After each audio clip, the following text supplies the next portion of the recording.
شهادت چې څنګه دا واقعه وشوه او د کوم مشکلاتو سره چې پښتانه په کرښه باندې مخ شو دې حوالې سره تاسو بسم الله الرحمن الرحیم. بس وخت کیږي پښتانه هر کور نه او هر کلی نه دا د خوندې مندې چغې پورته شوې او بیا پې د پاسه د ریاست رویه هم ډېر زور غواړي. نن نو وخت داسې دی چې ریاست زورور دی. هره که د تحقیق اداره ده، که د چا د نیولو اداره ده، که د چاته د انصاف ورکولو اداره ده، دا ټولې د دوی په کنټرول شي دي. د دغې خاورې د پښتونخوا هېڅوک پاتې نه شول. هم ځوانان یې ووژل، علما ووژل شول، افیسرز ووژل شول، ټیچران ډاکټران د یو سوچ لرونکي یو پیشې لرونکي خلک هم پاتې نه شول.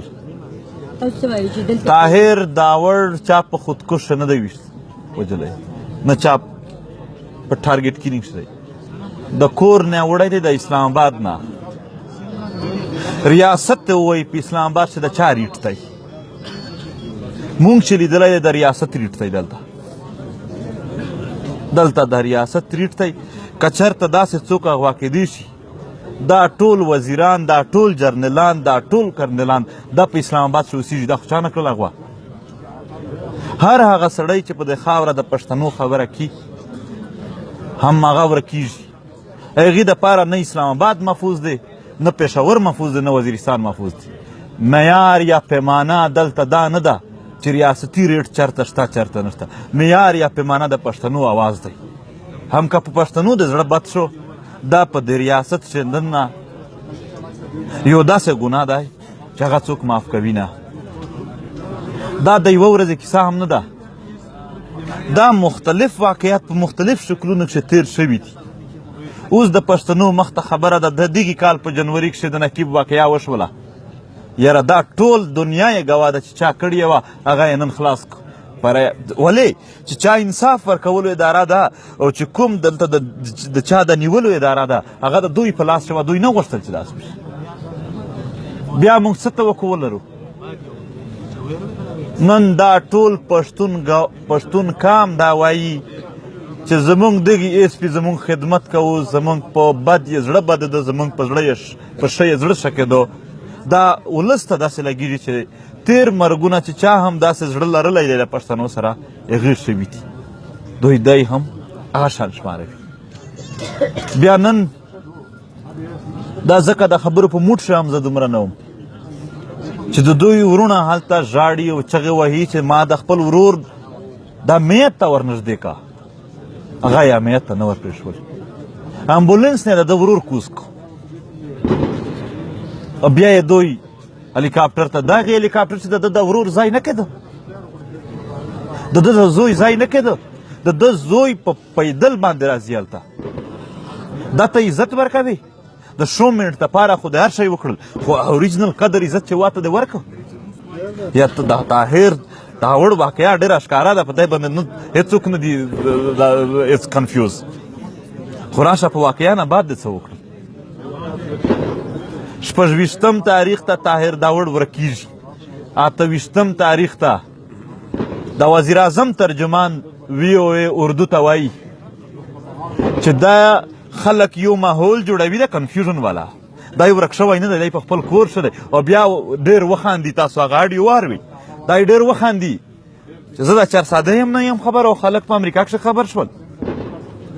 یعنې دا د دغې واقعې د پټولو تر آخري حد پره کوشش شوی دی. دا لاس شاخ شوی دی په منځکه دننه. دا لاس یې ورکوه، خو بدبختي یې دا وه چې تصویران یې ووتل. بیا چې تصویران ووتل، بیا پښتنو ځوانانو دعوا وکړه چې دا په GHQ کښې پروت دی. نو د ځان نه د تور لرې کولو دپاره یې وویل چې ها موندر شه دلته دی. دا خو خیر پښتانه مزید دې ته تیار دي یا نه دي تیار، ذاتي او اجتماعي لحاظ سره موږ نه یو تیار دي. په دې خاوره باندې جنګ هر سړی تښتي چې که چېرته زه به بچ شم. څوک بچ کېږي؟ دا ولاړ خلک به شمول ته یو کس راته ووایې چې نه به زه په ټارګېټ کلي کښې مرم، نه به زه په دماکا کښې مرم، زه به نه اغوا کېږم. د دې ځای نه به زه ووایم چې د دې سړي حقوق میلاو دي. څوک نه دی په خطر کښې دلته. مونږ عجیبه خلک یو چې هلته د کویټې نه راواخله تر بوني را پره ژړا ده، فریاد ده، څوک زوی غواړي، څوک لاش نه موندوي، څوک څه کوي. او هلته د لاهور نه پنډې پر ژوند بیا بیخي بدل دی. نو رحم مونږ دا سوال ستي چاته نه کوو چې په مونږ رحم وکړي، نه کوي را باندې. دا 100% کنفرم ده چې په مونږ باندې رحم نه کېږي. دا سوالونه پښتون که هم مزید چاته نه کېږي. ها دومره دا چې دا کیسې ښکاره کېږي پښتانه ډېر پیري ماغزه لري. که یو ځل یې داسې فیصله وکړله چې ته دغې عدالت شې، زما قاتل ته سزا نه ورکوې، نه مې قاتل معلوموې، نو زه بیا خپل عدالت جوړوم. دا پښتنو عدالت که ولګېدو بیا به ډېر جنرالان درته ته ووینې چې پټ ګرځي، جواب ښکاره نه شي ګرځېدلی. جنګ دی د ډېر وخت نه روان دی، نامعلوم جنګ دی، د پښتنو نه دی.